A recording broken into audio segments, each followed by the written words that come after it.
Parapet ওয়ালের design অনেক ধরনের হয়, অনেকেই জানেন, আবার সেই ডিজাইনকে রক্ষা করতেও জানতে হয়। যেমন ধরুন এই যে ভিডিওতে দেখতে পাচ্ছেন 3 লেয়ার ক্যাপসুল ও একটি করে বক্স, ও প্লাস্টারের সময় মাঝখানে একটি করে এক্সট্রা বক্স বিট করা হবে আর কি।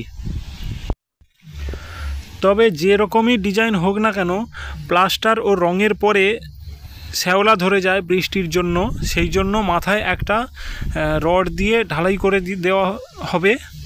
আমরা করছি, দেখুন এই যে মিডিলে যে গাঁথনিটা অর্থাৎ প্যারাপিট ওয়াল, তার 2 সাইডে 5 ইঞ্চি করে বের করে দেওয়া হয়েছে, যাতে বৃষ্টির জল ডাইরেক্ট ওই প্যারাপিট ওয়ালের ডিজাইনে না পায়।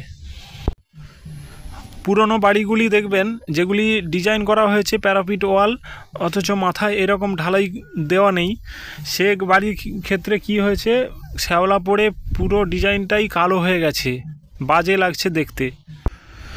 আর প্যারাপিট ওয়ালের উপরে যদি এই ধরনের ঢালাই করে দেওয়া হয় তাহলে ডিজাইনের ওপরে একটা ছাদ পাওয়া গেল, যাতে বর্ষার জলে শ্যাওলা না পড়ে যায়। আর যেহেতু এখানেই শেষ, সেহেতু কলমের রডগুলি দেখুন, কলমের রডগুলি এই কম করে কেটে ফেলা হয়েছে, কারণ উপরে বেড়ে থাকলে তো জল বৃষ্টি পাবে, নষ্ট হবে।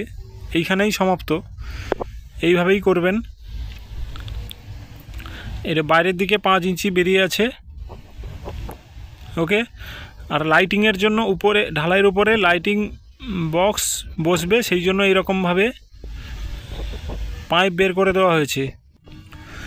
এইরকমভাবে ঢালাই চারদিকে বের করে দিলে তাহলে প্যারাপিট ওয়ালের যে ডিজাইন সেগুলিতে শ্যাওলা পড়ার কোনো চান্সই থাকবে না, খুব সুন্দর হবে।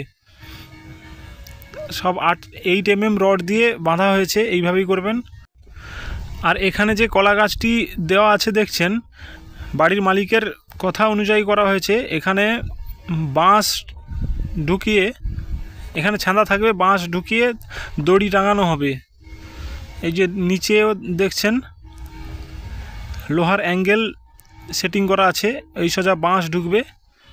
বিভিন্ন জায়গায় দেওয়া আছে, শুধু এক জায়গায় নয়। যাই হোক, আর প্যারাপিট ওয়ালের বেশ কিছু ব্যতিক্রমী ডিজাইন আছে, যেগুলি সেই ডিজাইনগুলি করলে মাথায় এরকম ঢালাই দেওয়া যায় না, সেদিকেও খেয়াল রাখতে হবে। ঢালাইয়ের প্রস্তুতি চলছে এখন। আর এই যে টোটাল প্যারাপিট ওয়াল লম্বাটা হচ্ছে 90 ফুট, আর সিমেন্ট প্রয়োজন 6 থেকে 6.5 বস্তা সিমেন্ট খরচ হবে। আজকের এই ভিডিওটি শুধুমাত্র শ্যাওলাকে গুরুত্ব দিয়ে, সেই জন্য বলছি এমন ডিজাইন প্যারাপিট ওয়ালের করুন যাতে করে এই মাথায় এইভাবে ঢালাই দেওয়া যায়।